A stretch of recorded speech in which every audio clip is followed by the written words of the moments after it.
Trump second term would be times 3 Trump first term. This would be the genius who could do no wrong. It does. I mean, the great saving grace of Trump is that he is, you never interrupt the enemy while he's defeating himself. That explosion, continued explosion of demand. We call Facebook the new tobacco, new big tobacco, but its revenues are triple today what they were in 2016. Tobaccos would have been a third. Well, so I would sort of distinguish between how we use middle class in India and how we use it in America. And even, Britain and in India would have similar definitions of middle class generally means. Welcome back to the Odisha Literary Festival 2020. Our discussion today goes beyond the physical borders of the country, yet talks about issues we all are worried about.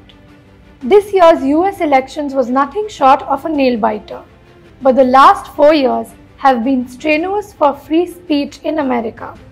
Our next speaker was in the middle of it all. Please welcome the Financial Times chief US commentator, Edward Luce. Senior journalist Kaveri Bamzai will talk to Ed about writing on Trump's America. Begin with America and writing about Trump's America and writing about the US elections in such a divisive time. How is it, and how do you see the elections panning out? And really, how important are these elections? Well, thank you for that introduction, and also remembering those books was very kind of you. We have goldfish memories in our profession, so yours is elephantine. I'm impressed. The perspective on this election, the 2020 presidential election, that I have is one that you hear about a lot of elections, and it doesn't happen to be true. But in this case, it does happen to be true that this is the most consequential American presidential election of our lifetimes. Now, you could argue that 2016 was, because that resulted in the election of Trump. But you could have all kinds of caveats to that victory, that it was a tiny margin, that the FBI intervened with Hillary Clinton's emails shortly beforehand, that Hillary Clinton herself was a uniquely disliked public figure, and that therefore it was a kind of freak of nature outcome.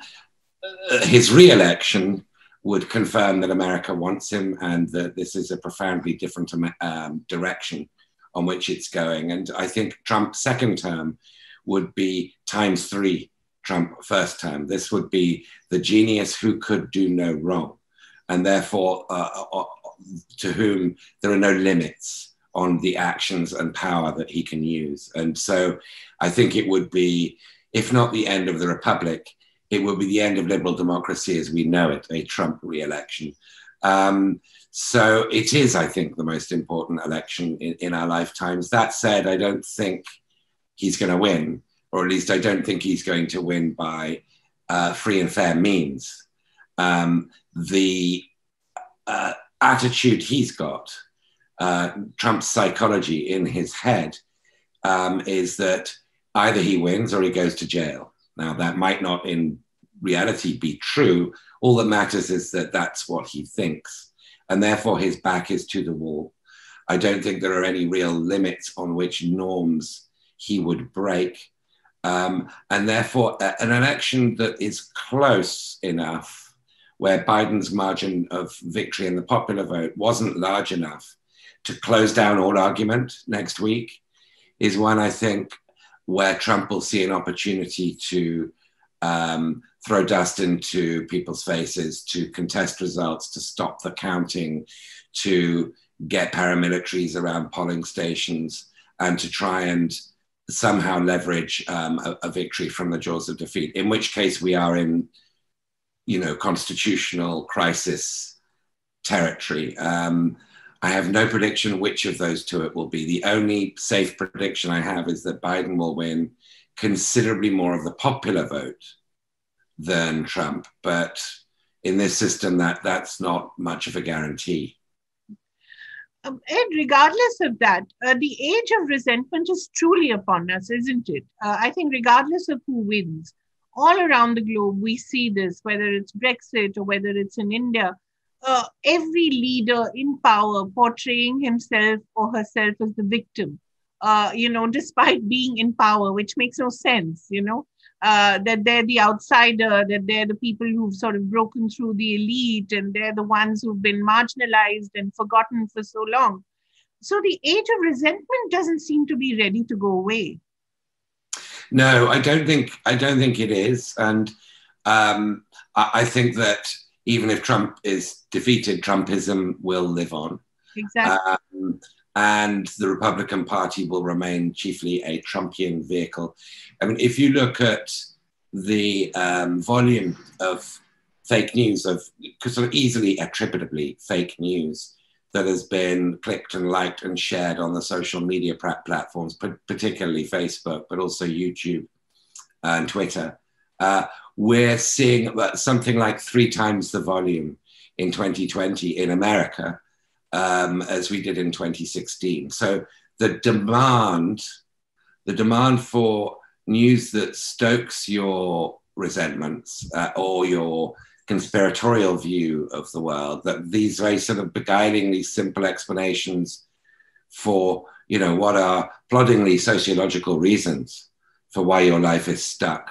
People do have this desire for magical explanations, sometimes dark magic. And that's growing and considerably. There's been quite a few studies, most recently a very good one by the German Marshall Fund here in Washington, on that continued explosion of demand. We call Facebook the new big tobacco, but its revenues are triple today what they were in 2016. Tobaccos would have been a third. So they might be viewed askance by people and disapprovingly by educated elites, but they're making out like bandits. This is serving them very well. So their incentive isn't blunted. And I think the underlying sort of combination of extreme wealth inequality, which of course leads to political inequality, because oligopolies become oligarchies. I think that, and then in the United States, and in a very different way in India, the ethnic resentments and suspicions combined with that make it very hard for politics as we used to know it to happen. It takes a Nehru or a Roosevelt, to really cut through that. And much as I like Joe Biden, Uncle Joe, and much as I admire his intentions and his decency, I think he's going to have a tough time being FDR in this climate. Ed, I was watching a special episode of West Wing recently. I don't know whether you got a chance to catch it. And there you had, President Bartlett trying to be folksy, and his chief of staff telling him that's not the way. And he was coming back from India, where he said the granddaughter of Nehru was in power, and she had gifted him a chess set, which actually came down to her from her grandfather. And he had played chess on it with Lord Mountbatten, even as they were deciding upon the fate of independent India. And I thought to myself, that's wonderful. But how out of touch are the liberal elites in America? Very. I mean, Bartlett, of course, is a beguiling character. Yeah. Here is a Nobel Prize winner in economics. In economics, yes. Economics of who, when he gets angry with his conscience or with his fate, goes to the Washington Cathedral and speaks in Latin to God. Yeah. So, okay, this is an educated guy.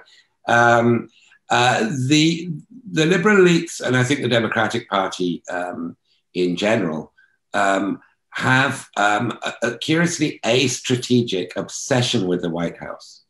And the West Wing sort of feeds that. The West Wing feeds the idea that all power resides in one person in the White House. And as long as you've got that, then you've got power. And of course, what the conservative movement in America has learned, in a sort of funny echo of, RSS, long-term planning is that you get the institutions from the grassroots upwards. You get the state legislatures in the American context. You get, of course, the judiciary. You get block by block, state by state, the base of power. And from there, you change people's minds. You set up universities, you set up think tanks, you set up whole sort of feeder supply institutions to produce the conservative governing class of tomorrow. And they've been doing that really since the 1970s. And liberals don't do that because they don't really understand the nature of power. This is ultimately, even though I'm talking about groups on the right, movements on the right, this is ultimately a Leninist strategy. Yes. But it's the right that's exploiting it. And I think liberals, have at some fundamental level the idea that reasonable arguments win, rather than, power comes from the barrel of a gun. And I suspect if Trump loses next week, there will be great celebrations, as there should be. And there will then be an expectation that the problem is over. And it isn't, unless much, much more substantive and deeply rooted steps are taken to repair mainstream political power and its legitimacy in this country. As I read what you write about the American middle class, I also think how closely it mirrors the Indian middle class as well. In America, the middle classes may be deluded. In India, they're seceding virtually. They're virtually sort of living outside India, if not physically, intellectually. And they've not invested in our own health and education system, which is why we see the broken system that we saw during COVID-19. And pretty much some of that was reflected in America as well. So really, what is it about the middle class in both our nations which leads it to allow this kind of resentment to breed in people who feel that there's too much entitlement in these elites? So I would sort of distinguish between how we use middle class in India and how we use it in America. And even, Britain and in India would have similar definitions of middle class. Generally means well off. Yeah, in these two countries, yes. Whereas in America, middle class actually means working class. Okay. So that it's like the use of the word liberal. We're divided by a common language. Right. So what I would the word communal, which you must have discovered in India, means something completely different. Yes. Now I used to think of it as like if there's a pint of milk in the fridge, anybody can use it. Milk. But it turned out that it had to be curdled for just some of them to use it.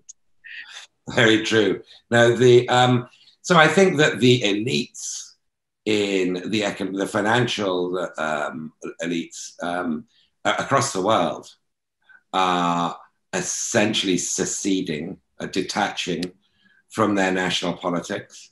I think that it's the sort of inverse of, I mentioned Lenin earlier, but it's the inverse of Workers of the World Unite. Right. This is money market investors of the world unite. And I think that what they have in common, and I'm including, the Chinese elites here, what they have in common in terms of the Ivy League schools or the Oxbridge outlets that they consider for their children, the boarding schools across the border or in their own country. I mean, I'm aware that, there are Doon schools in India and others like it, that they essentially don't really need public provided services and very little invested in the state creating the resources to provide those services. And this is leading to a privatization of provision to those who can afford it, and therefore a decreasing care for those who can't. And it's frustrating because it's ultimately self-detonating.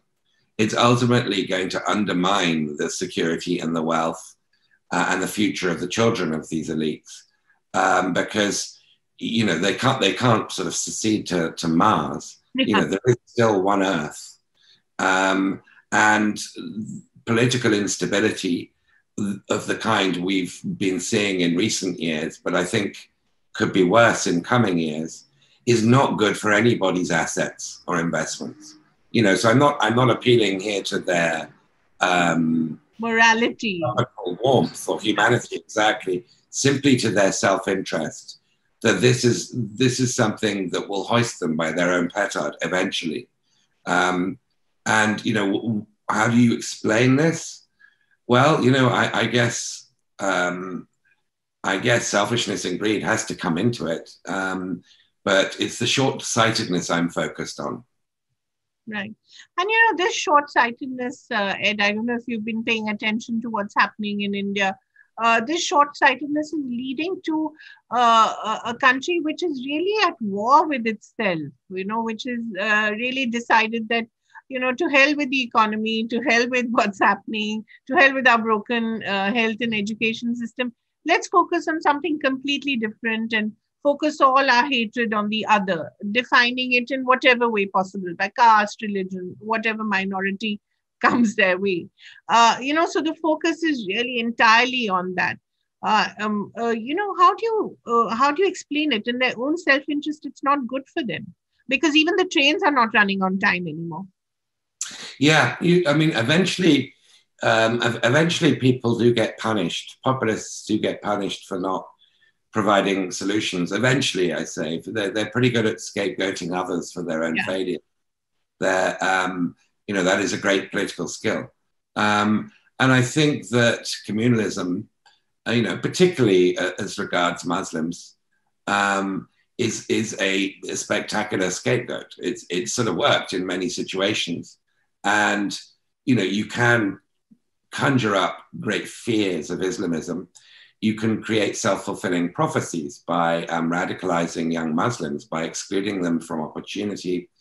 And therefore, you can perpetuate this to some degree. I like to think, and I think I do think, that eventually this runs out. But what it runs out into is, it's something, but it's hard to sort of forecast that necessarily being a benign scenario. RSS have been hard at work for generations, and this is the real difference when people talk about Trump, and the conservative movement. There's been some fairly organized, as I was discussing earlier, conservative institutional takeover and change in the last generation, but it's nothing compared to the Sangh Parivar, and it's nothing compared to that extraordinary idea, which is, ultimately something I think of as Jesuitical. You give me the child, I will give you the man. Yeah. The idea that politics is an offspring of culture. And if you change the culture, you get the politics.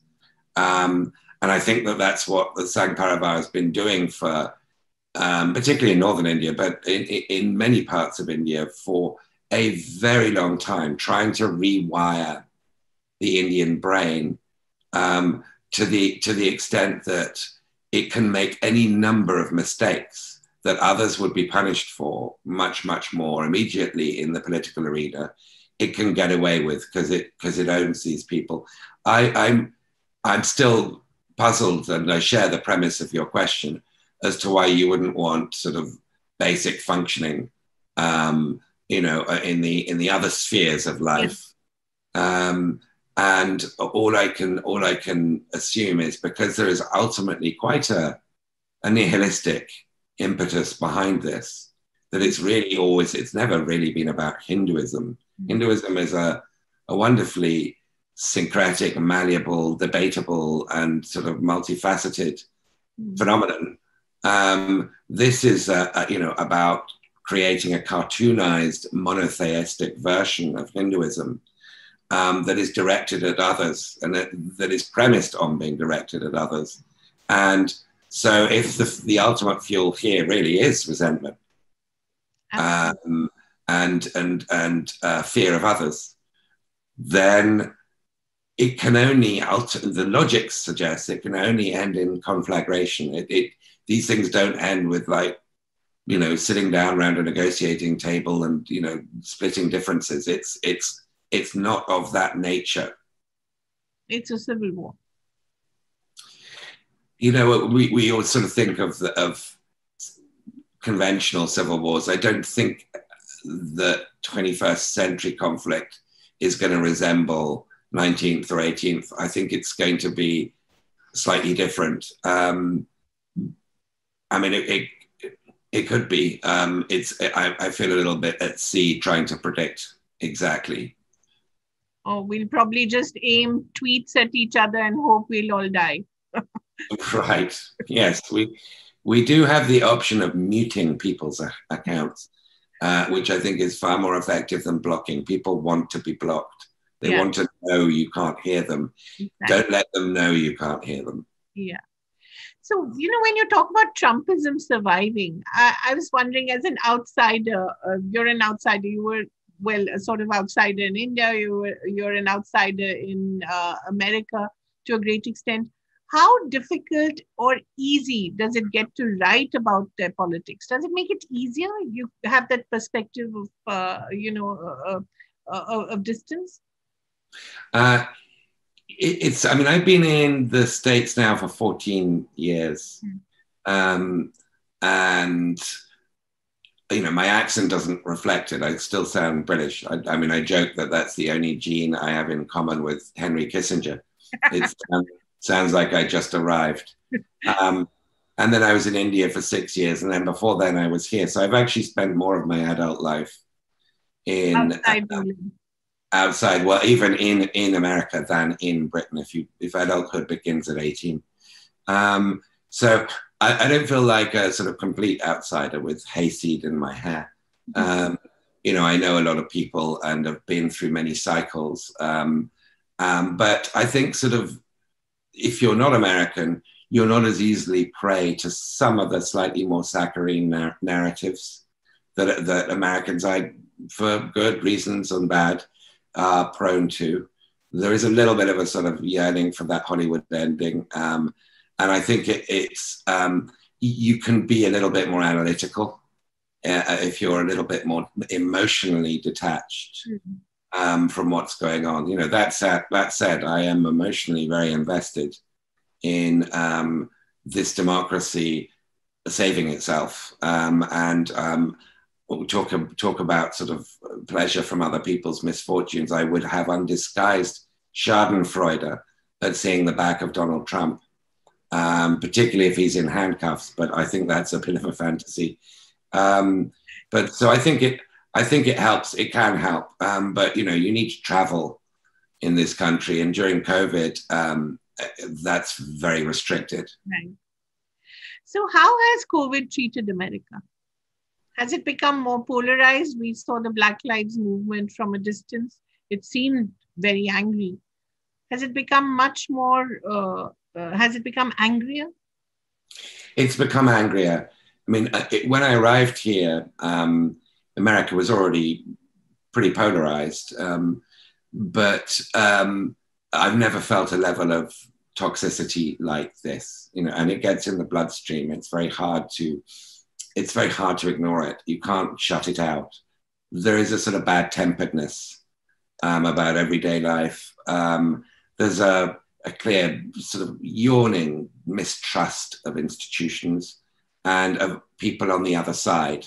And the mask issue, the mask wearing politics is one symbol of this, that, you know, liberals, effete people, politically correct people wear masks, and conservatives, real men, you know, don't. There was a remark the other day Trump made about Biden, that Biden should also carry a purse. Yeah.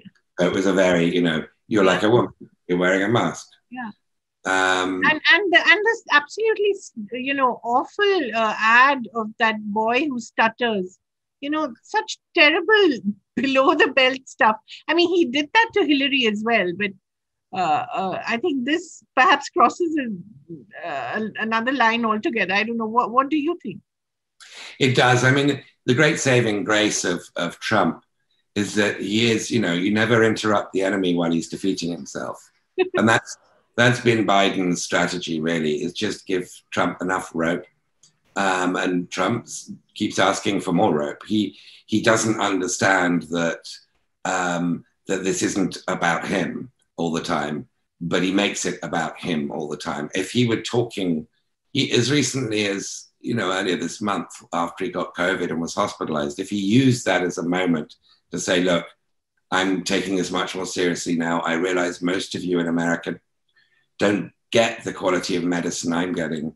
But I'm going to take this seriously. We've got to flatten this curve. This is our overwhelming. There's nothing ideological that would stop him from doing that. Mm-hmm. He's got his own psychological obsession with crushing not just the outward form of his enemies, but their inner spirit. And it's a very nasty impulse. It's a very nasty sort of human impulse that he's got, but it's happily also quite a self-destructive one, because the people who voted for him most overwhelmingly were the over 65s, and they're the most vulnerable to COVID and to being infected and to being hospitalized if they are, and dying if they're hospitalized. They're most vulnerable on all levels, and they are now backing Biden by double digits. So it's a very self-defeating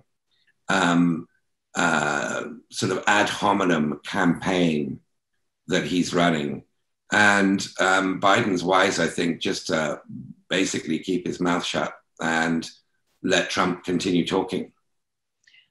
Both in India and in America, we have this TINA problem. There is no alternative. I mean,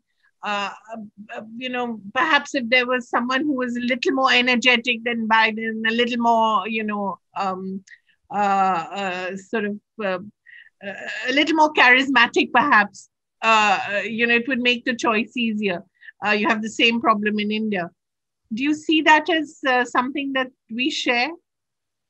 Yeah, the Democratic Party, like the Congress Party, has been having a talent generation problem. It's finding it hard to create the kinds of figures that that can speak to all Americans and do so convincingly, and have policies to match it and strategies to match it. It's slightly different with the Congress Party in that it's being stifled by the Gandhi family, and that's to me a source of constant astonishment that Rahul Gandhi is not retired and got out of the way and tried to create space for other leaders to come forward. And therefore, I think in India, the TINA problem is worse because Congress is correspondingly much, much smaller an opposition party than the Democrats have been during Trump. And so that's a real concern. I don't know. I don't know what can have gone through Rahul Gandhi's mind, or whether it's, Priyanka can talk to him, or whether there's just so much sycophancy built into Congress culture that he never hears what he needs to hear. But, I share I'm afraid, rather curdled view of what that family's become that my friend Ram Guha has. She's like, you really have to get out of the way. And I see no signs of them getting out of the way. Democrats will have an opportunity, I suspect, under Biden to attempt to rejuvenate. I'm skeptical, given the deep cultural proclivities of the Democratic Party, that it's going to change its ways either. But its ways are less self-harming than the Congress Party's ways. What do you talked about the nastiness that's crept into public life. What about the deep level of misogyny as well? Because we saw it with Hillary's defeat. I really think she was defeated because she was a woman, and because she was Hillary as well. I think she was just, as you said, so tone deaf to what America wanted. But what do you think of that deep level of misogyny? Can that be rolled back?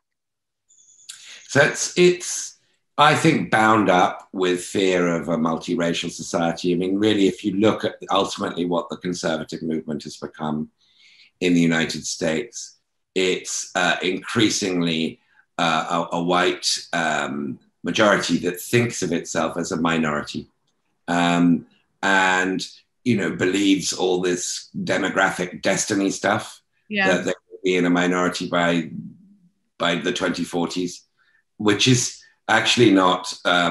It's not a particularly plausible way of thinking of America, because just like Irish and Italians were outsiders in the 50s. They were Catholic immigrants who were not defined as WASPs. Well, they became WASPs. Yeah. And when they became WASPs, they became Republican voters. And they are now part of the white minority. So the Hispanics will, once the Republican Party stops being overtly racist, half the Hispanics will become white, inverted commas. And for all intents and purposes, Indian Americans will too. The ultimate issue here is between blacks and everybody else. Right. It's the history of slavery. And that's, the rest is sort of a kind of I think, a red herring. That's the history of race in this country. It's slavery. And so, I guess what you've got is a Republican Party that, unless it is repudiated on a massive historical scale more than once, is going to continue to go down this road of stoking fear of change and of modernity, which of course includes female independence and autonomy, financial and over her body. That's all part of this sort of terrifying modern world that's coming. And the legal sort of philosophy, the judicial philosophy that they support is, I think, going to bear fruit as well. There's probably going to be a reversal of Roe v. Wade, the right to abortion, probably going to be at least chipping away at the gay marriage ruling. And there's just going to be more attacks on female moral and bodily autonomy going forward. I see it as all part of the same pathology around fear of becoming a minority. It's sort of, they're using the Christian imagery to do that, in the same way that, politics hijacked Hinduism, politics has hijacked Christianity. It bears such little relation to, the gentle versions of these religions we know members of our family practice. That it's love, it is a hijacking. But what you said was very interesting. That even if Trump loses, Trumpism will survive. Trumpism, Roger Ailes-ism, whatever you want to call it, that model of politics, which is fueled by hate and fueled by fear of the other. Will it become the prevailing model for the whole world? Are we going to see that everywhere? You look at France right now, and the level of bigotry is also quite astounding. It is. I'd like to think there is a sort of thesis, synthesis, antithesis, synthesis, sort of dialectic going on here, where you have this populist wave that's been going on for years. It's then defeated, but it's not banished. It reinvents itself and comes back. And then we get the synthesis where normal politics sort of absorbs some of it. That's the optimistic scenario. The pessimistic one is it simply derails liberal democracy altogether. I think that the politics of resentment is here to stay. I think the politics of created trust in institutions is here to stay. I think the populists, have an agenda to hollow out those institutions. And I think that, you cannot, in any of these examples, ignore the role of the high-moneyed elites, the plutocrats, who are getting lower taxes out of this, and in some cases, zero taxes. and who are prepared to pay that price. At least some of them. There's a split elite. There's a split moneyed elite. Some think that this is too high a price to pay. Some don't. And that's part of the explanation of populism, is to see who's funding it and who's benefiting from it. Because, when you look at Trump, 2016, saying we will focus on the forgotten American, even if he was just talking about the white forgotten American, he's completely ignored them. Yeah. He's not put any money into their lives, into upgrading their skills, into infrastructure, broadband, healthcare. He keeps promising a healthcare plan. He doesn't have one. But he has, with alacrity, deregulated the regulatory agencies in Washington, cut taxes, and done everything he can to help those who funded his campaign. So he's fulfilled his promise to them, but not to the so-called forgotten American. And I think history tells you that when societies get more and more unequal, the politics gets worse and worse. The incentive for those who benefit from an unequal economy to encourage politics to get worse grows. To scapegoat people on the basis of race or religion, that grows. They want to prevent class politics. They want to prevent politics where the division of the pie becomes the topic of the conversation, as opposed to the color of your neighbor. And so there is a great incentive there for plutocratic elites to stoke populism. But of course, it's a tiger they can't control. So the answer to your question is not clear. I don't have a sort of Nostradamus prediction, but it's with those sort of key players in mind. And I think some cultures, some democracies, it's much harder to do.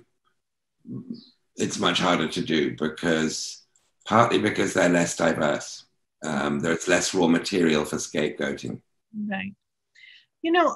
Just the last question, Ed. We've seen the role of the media in India as well. It's been less than credible. It's been less than independent of late. It's been very much part of the new establishment, and it has sort of forwarded the new agenda. How is it in the US? Is there a lot more diversity, or is the loudest voice still the one that's heard? I've watched the Indian media's the space for good, vibrant, independent media in India shrink with some alarm. The sort of Times Now kind of culture, Arnab Goswami kind of voice has become louder than I feared it would become. And the sort of, what's the word, chumchuggery towards power, yes, has become more sort of obvious and fawning and upsettingly adulatory than I was fearing. But India, is I know got 1 million vernacular languages, well, maybe 18 officially, and different spaces for media. And I don't feel able to fully judge. I'm purely talking about the Anglophone, not purely, but mostly talking about the Anglophone media here. I think it's not quite as bad in America, but